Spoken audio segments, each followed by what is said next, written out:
Hello and welcome and namaste from New Delhi. You're watching DD India. I'm Gautam Roy. This is Express News, the show where we get you the day's top 100 developments from the nation and the world in under 30 minutes. Here goes. India's External Affairs Minister Dr. S. Jaishankar on Tuesday launched the official website and logo of India's BRICS Presidency 2026. Addressing the launch event, the minister said that India's BRICS chairship will seek to bring together the potential of BRICS countries for greater global welfare, inspired by the guidance of Prime Minister Narendra Modi. Prime Minister Modi will inaugurate the 28th Conference of Speakers and Presiding Officers of the Commonwealth on the 15th of January in Parliament House Complex. India's Minister for Electronics and IT, Ashwini Vaishnav, attended the Critical Minerals Ministerial Meet in Washington on Monday. The meeting was hosted by U.S. Treasury Secretary Scott Bessent. The minister highlighted the importance of building a resilient supply chain to support India's expanding electronics and manufacturing sectors. On the second day of his visit to India, German Chancellor Friedrich Merz is in Bengaluru. The visit will further strengthen Indian and German relations and advance a shared vision for growth, innovation and collaboration. Defence Minister Rajnath Singh on Tuesday addressed the inaugural ceremony of the Multi-Speciality Joint Services Medical Camp in Lakshadweep and highlighted the government's commitment to bringing quality health care closer to citizens in remote areas. Speaking at the annual Army Day press conference in New Delhi, Chief of Army Staff General Upendra Dwivedi said Operation Sindoor is ongoing and any future misadventure will be met with a decisive response. Chief of Defence Staff Anuj Chauhan inspected the NCC parade at Karyappa Parade Ground in Delhi on Tuesday.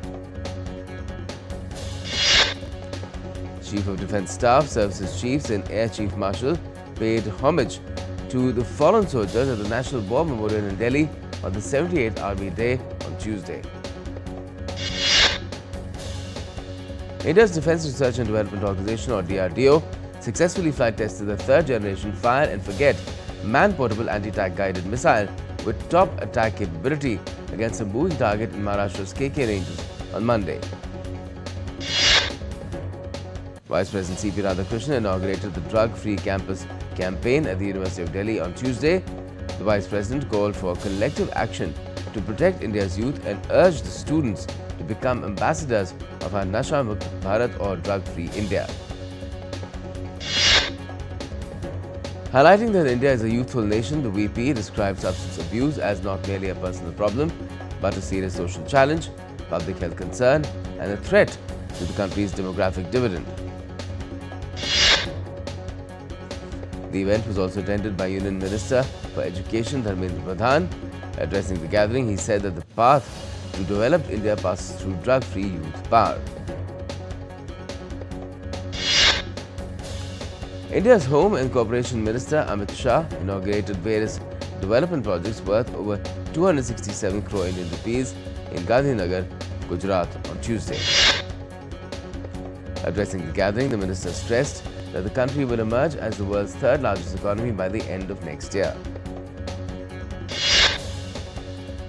The launch and culmination of Inspiring Innovators Naye Bharat Ki Nayi Pehchan, a unique initiative showcasing short films on 8 social innovation startups from across the country, took place on Tuesday. Speaking on the occasion, Secretary for Information and Broadcasting Sanjay Jaju said that social entrepreneurs are addressing issues many people are often unaware of and expressed his gratitude for their impactful work. Minister of State for Information and Broadcasting Dr. L. Murugan highlighted that under PM Modi's vision of creativity, media and entertainment industry is rapidly growing with startups. Minister for Petroleum and Natural Gas Hardeep Singh Puri held a discussion with the Premier of the Canadian province of British Columbia, David Eby, on prospective LNG projects in British Columbia and cooperation on various aspects of the energy sector. Indian equity indices ended lower on Tuesday. Nifty 50 was down by 58 points at 25,732.3. At close, the Sensex was at a loss of 250 points at 83,627.69. The Indian rupee ended flat at 90.18 per US dollar on Tuesday. Gold futures maturing on the 5th of February was priced at 141,734 Indian rupees per 10 grams on the multi-commodity exchange. Silver futures for the 5th of March maturity stood at 270,419 Indian rupees per kg on the MCX again. India's iPhone exports crossed 2 trillion rupees in 2025 with shipments touching a record 23 billion US dollars. Electronics and IT Minister Ashwini Vaishnav hailed the progress that helped in creating jobs and bringing foreign exchange. The Indian Cellular and Electronics Association said on Monday that mobile phone production in India is expected to reach 75 billion US dollars by the end of the current fiscal year, including exports worth over 30 billion USD. India saved nearly 8 billion US dollars in foreign exchange in FY25 as coal imports declined sharply on the back of strong domestic production and high stock levels at power plants, according to India's Coal Ministry's year-end review. India's banking system has seen strong expansion over the past 2 decades, with deposits rising from 18.4 lakh crore Indian rupees in FY05 to 241.5 lakh crore Indian rupees in FY25, according to a State Bank of India report. Brent crude oil is priced at 64.69 US dollars per barrel on Tuesday. Anti-government protests in Iran have resulted in hundreds of deaths. Human rights activists, a news agency, has estimated the death toll in excess of 600. Iran has claimed full control of the country, and Foreign Minister Arakchi has accused the US and Israel of playing a direct role in the recent unrest across Iran. After Tehran indicated that it's keeping communication channels with Washington open, White House Press Secretary has said that US President Donald Trump is considering airstrikes on Iran to stop a crackdown on protesters. The US Virtual Embassy in Iran issued an advisory for American citizens to leave Iran now, and that the protests are escalating and could turn violent, leading to arrests, injuries, and severe disruptions to daily life. On Monday, Donald Trump said that a country is doing business with Iran will pay a tariff of 25% on any and all business being done with the United States of America. In response, China said on Monday that it is against the indiscriminate imposition of tariffs and will take all necessary measures to safeguard its interests. Following the fatal shooting of a Minnesota woman by an immigration and customs enforcement officer last week, Minnesota and Illinois filed a lawsuit against Trump's administration seeking to block a surge of immigration enforcement officers into their states. The Illinois suit specifically asked the court to block U.S. Customs and Border Protection from conducting civil immigration enforcement within the state. Opposition leader and Nobel Peace Prize winner Maria Corina Machado will be meeting President Trump this Thursday. A day after Trump called himself as the acting president of Venezuela on Truth Social, Venezuela's acting president Delcy Rodriguez reaffirmed the country's sovereignty and independence, saying she's the actual leader of the nation. Meanwhile, White House Press Secretary Caroline Leavitt told reporters that Washington has so far backed Rodriguez in her recent role, and Trump was pleased with the cooperation of the Venezuelan leaders. In a meeting with U.S. Secretary of State Marco Rubio in Washington, D.C., German Foreign Minister Johann Wadephul said that NATO allies must work together to ensure security, stressing that Greenland's future should not be decided by Denmark, should in fact be decided by Greenland and Denmark and not the United States. The U.S. State Department said on Monday it has revoked more than 100,000 visas since President Donald Trump took office last year. State Department Deputy Spokesperson Tommy Pigott said that the revocations marked a 150% increase from 2024. Former Federal Reserve chiefs and key members of Trump's Republican Party criticized the Trump administration's decision to open a criminal investigation into Fed Chair Jerome Powell. French farmers drove hundreds of tractors into Paris on Tuesday, staging their second major protest in a week against the EU-Mercosur trade deal. Russian strikes have targeted Ukraine's two largest cities, Kyiv and Kharkiv, leaving at least 4 people dead on early Tuesday. The overnight strikes also hit other regions, including the southern port city of Odessa. During an emergency meeting of the UN Security Council on Monday, United Nations officials warned that Russia has intensified attacks on Ukraine's energy infrastructure during a deep winter freeze, leaving millions without heat, electricity and water. US Deputy Ambassador to the UN, Tammy Bruce, said that Washington was closer to a peace deal than at any point since the conflict began, but said Russia had escalated by launching a nuclear-capable Oreshnik ballistic missile near the Polish and NATO border. Ukrainian President Volodymyr Zelensky on Monday warned that new air attacks could be imminent, while emergency crews toiled to restore heat and power on 4th day after Russian strikes.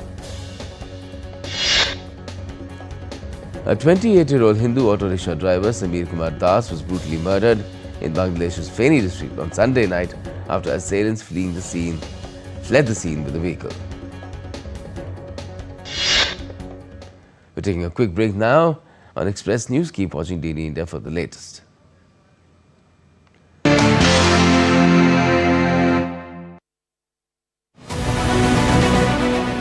This week on Defense Dynamics, why India's development of electromagnetic railguns so important for modern battlefield doctrine?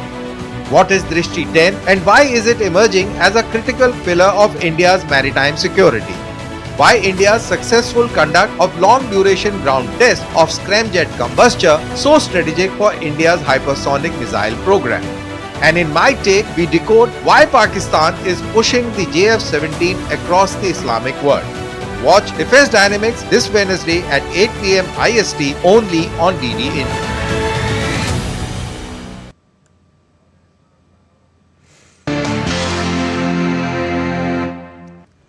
Welcome back. You're watching Express News on DD India. I'm Gautam Roy. Let's resume.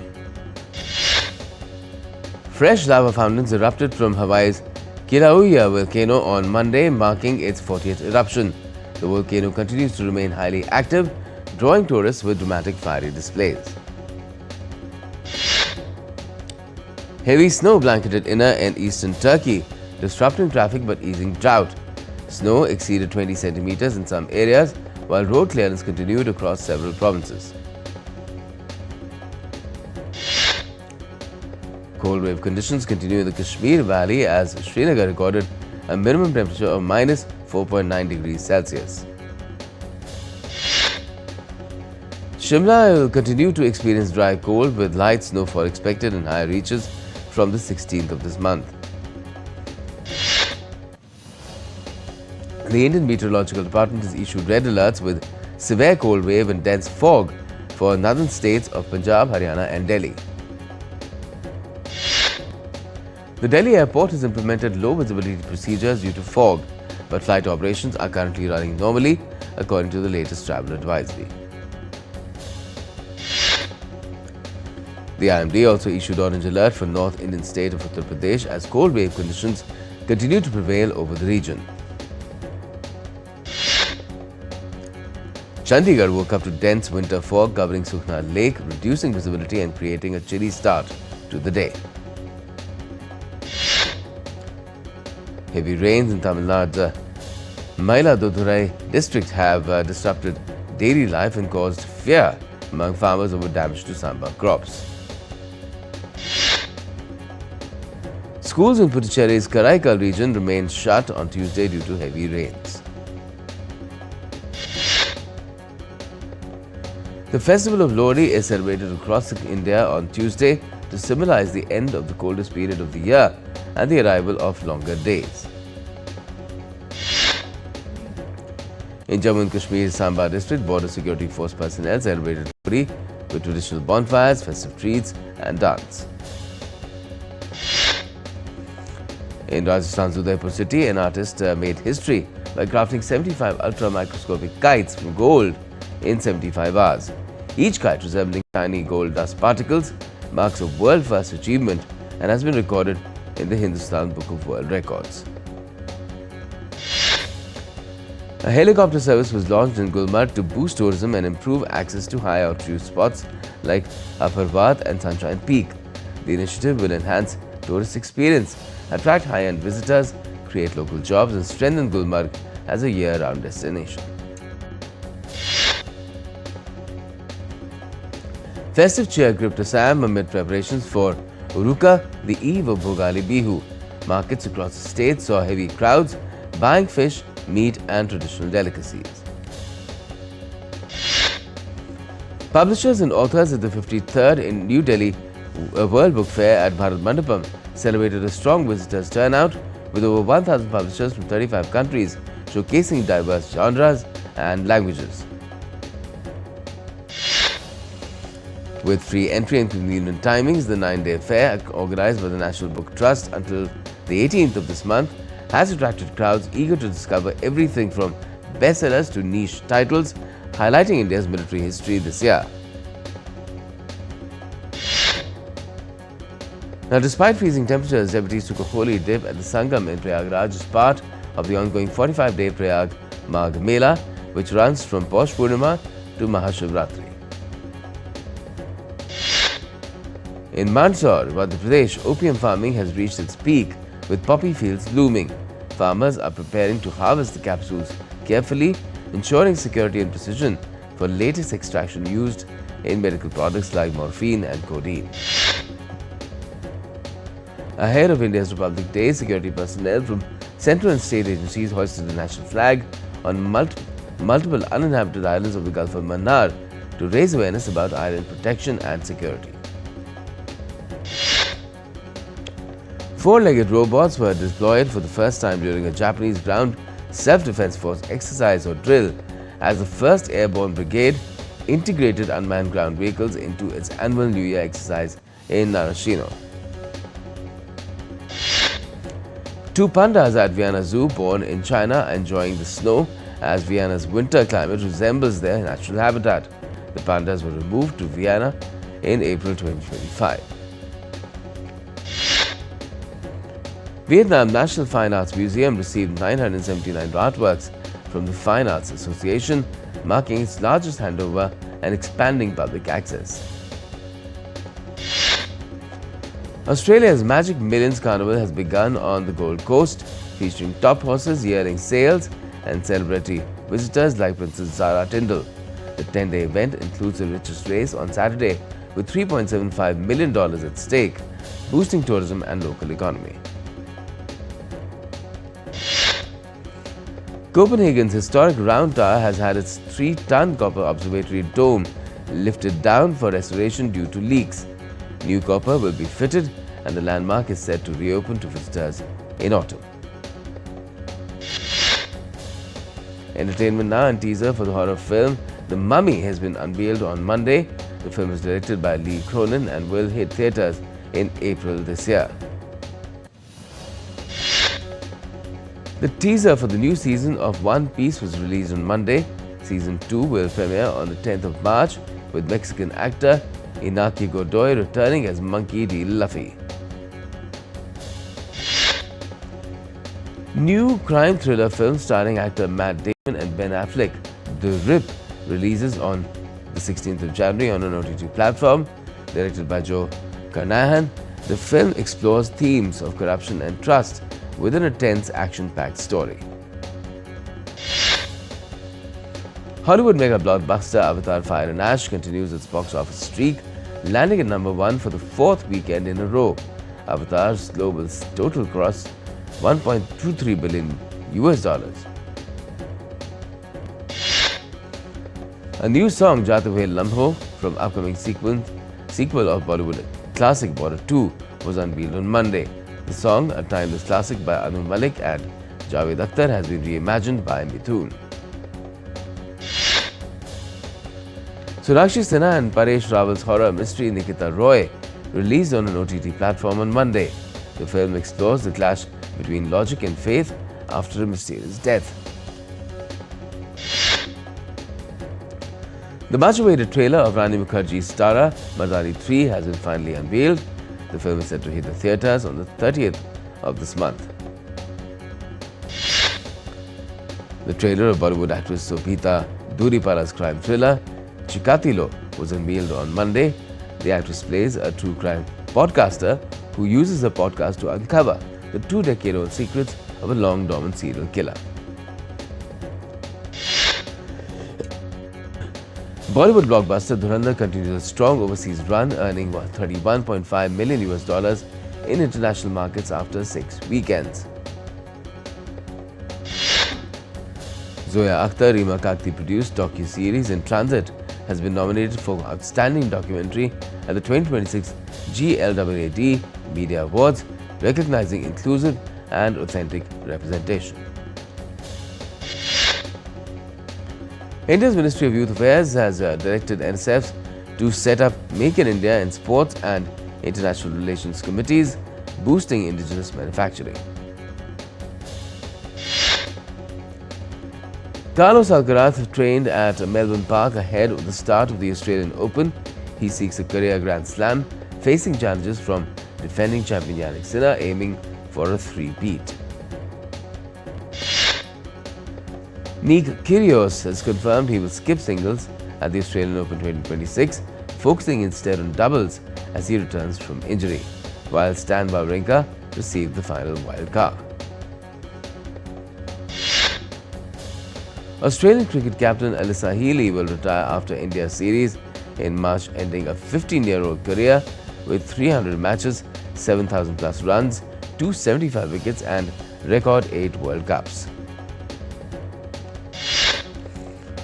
India lost to England by 20 runs by DLS method in its final Under-19 World Cup warm-up match as captain Thomas Roos, unbeaten 71, guided England past the target while India posted 295. Coach Xabi Alonso left Real Madrid by mutual agreement a day after their 3-2 defeat by arch-rivals Barcelona in the Spanish Super Cup. Alvaro Arbeloa will take over the side with immediate effect after Xabi Alonso departed following the loss to Barcelona. Paris FC shocked PSG with a 1-0 French Cup win as ex-PSG Academy star Jonathan Ikone scored the decisive goal, ending PSG's first home run since 2022. Liverpool beat Barnsley 4-1 in the FA Cup with Szoboszlai and Frimpong scoring in the first half, followed by Ritz and Ekitike's stunners, setting up a fourth-round clash against Brighton. Juventus crushed Cremonese 5-0 to move third in Serie A, matching Napoli and Roma on points, with Weston McKennie starting in the Turin Giants' 5th win in 6 games.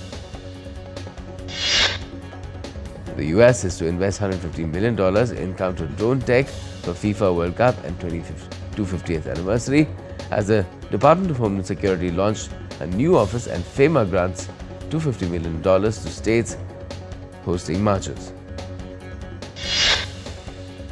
BWF India Open Super 750 begins today in New Delhi with Lakshya Sen facing Ayush Shetty, PV Sindhu meeting Vietnam's Lin Nguyen, and top Indian stars set for their opening matches.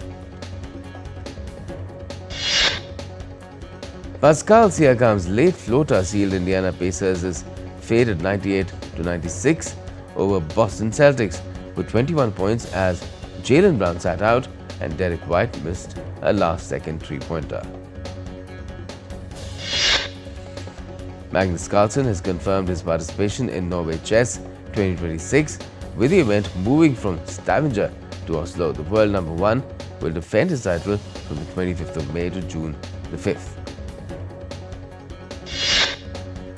And Paralympic medalists Pramod Bhagat and Sukant Kadam start their 2026 session at Egypt Para Badminton International in Cairo, competing in singles and doubles until the 18th of this month. And that's all we have at the moment in this edition of Express News. For all the latest, keep watching DD India.